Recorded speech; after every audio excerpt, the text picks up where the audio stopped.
Venez à l'écart, vous tous qui peinez, mais venez à l'écart dans un endroit désert et reposez-vous un peu.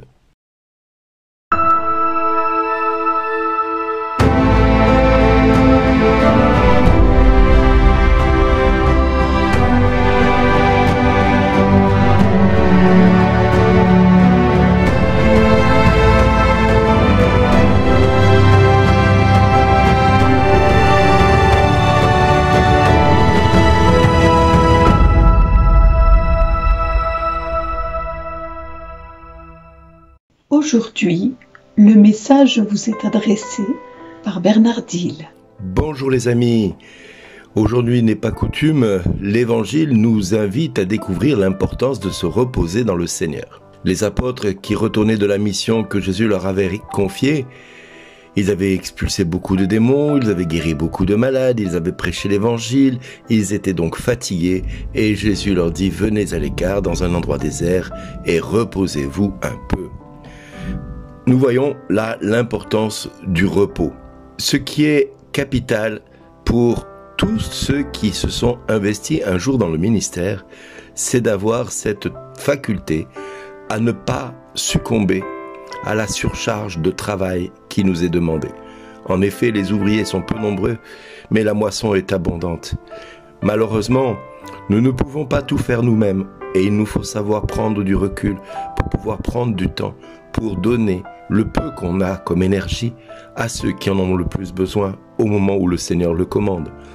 Mais il est vrai que la tentation serait de succomber comme tout chrétien à négliger le rapport avec le Seigneur que nous avons parce que l'heure de la prière est un moment important, mais les personnes, les cœurs, les âmes, les frères, les sœurs qui sont vraiment en demande et en besoin sont de plus en plus nombreuses et la tentation serait de dire « Oh, il y a encore tellement de choses à faire » et on finirait par négliger cette relation avec Dieu.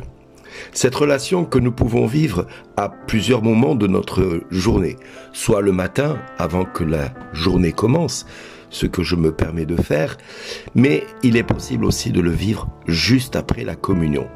Il y a des saints qui disaient que le moment après la communion était le moment où nous devions nous reposer dans le Seigneur, c'est-à-dire être capable pendant quelques minutes de faire silence, pas de faire la liste de tout ce que nous demandons à Dieu, mais de faire silence. Parce que c'est dans ce moment-là que Dieu parle à notre cœur, qu'il remplit notre cœur d'actions de grâce silencieuses, sans rien dire, simplement notre présence et lui en nous et nous en lui. En effet, nous connaissons souvent des prières par cœur que nous allons réciter à la fin de la communion, mais ce n'est pas le moment où il faut les dire. Il faut, à ce moment-là, faire silence et rester dans ce temps où Dieu vient parler à notre cœur. Mais pour cela, il faut savoir faire silence. Je parle rarement de ce temps d'intimité que nous avons et que nous devons avoir avec Jésus. Parce que bien souvent, ce qui est important, c'est de prier pour les malades, de guérir les malades, de chasser les démons. Et si vous allez un jour à Lourdes, et j'espère que vous y serez prochainement à Lourdes avec nous tous, vous serez frappés par le nombre de malades qui viennent demander la guérison, par le nombre de cœurs d'hommes et de femmes qui viennent pour chercher quelque chose auprès de Marie, auprès de Jésus. Et ils espèrent trouver quelque chose, ils espèrent avoir quelque chose avant de repartir. Ils attendent après cela. Ils ne peuvent pas partir sans avoir reçu une grâce. C'est impensable pour eux.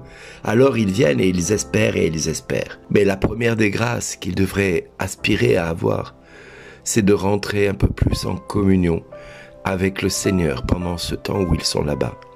Être capable de faire silence, ce qui est de plus en plus difficile, il semblerait au sanctuaire de Notre-Dame de Lourdes, puisque les gens parlent beaucoup au lieu de se taire et d'écouter Dieu parler à leur cœur. Oui, il est important de savoir reprendre des forces et de laisser Jésus nous parler. Il est important de reprendre des forces, mais important aussi de laisser Jésus nous renouveler de l'intérieur. Combien d'entre nous avons eu parfois du mal à faire silence dans notre prière? Vous vous mettez dans votre chambre ou devant l'adoration du Saint-Sacrement, et là, toutes sortes de pensées viennent à votre esprit. Ah, il faut que je mette la machine à laver le linge. Ah, il fallait que je mette le lave-vaisselle en route. Ah, j'ai oublié d'acheter ceci. Oh, il aurait fallu que je passe chez la couturière. Oh, il aurait fallu que je passe à la grande surface acheter du papier toilette, par exemple. Vous allez me dire, mais moi, ça m'arrive souvent, ça. Ben oui.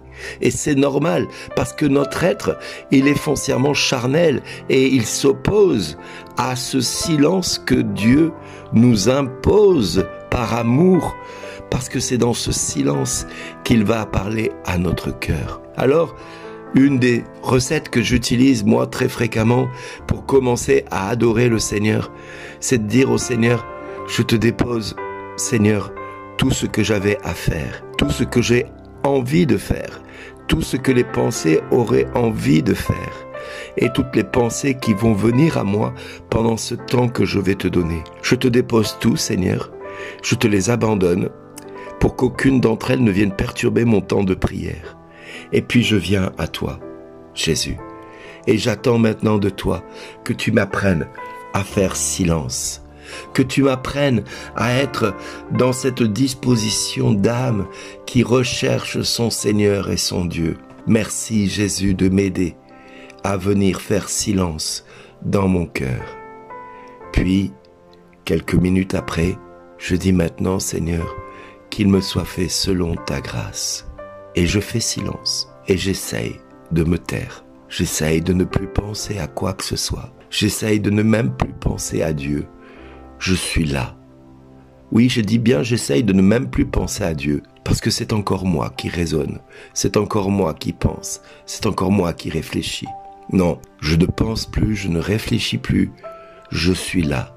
Je fais silence, je suis là pour Dieu, mais je ne pense pas à lui volontairement pour ne pas transposer mes pensées dans ce que je veux que Dieu me donne. Et en faisant silence, j'apprends à écouter, tout doucement, mais sereinement. Et là, bien des fois, j'entends Dieu me dire « Mon enfant, merci d'exister ».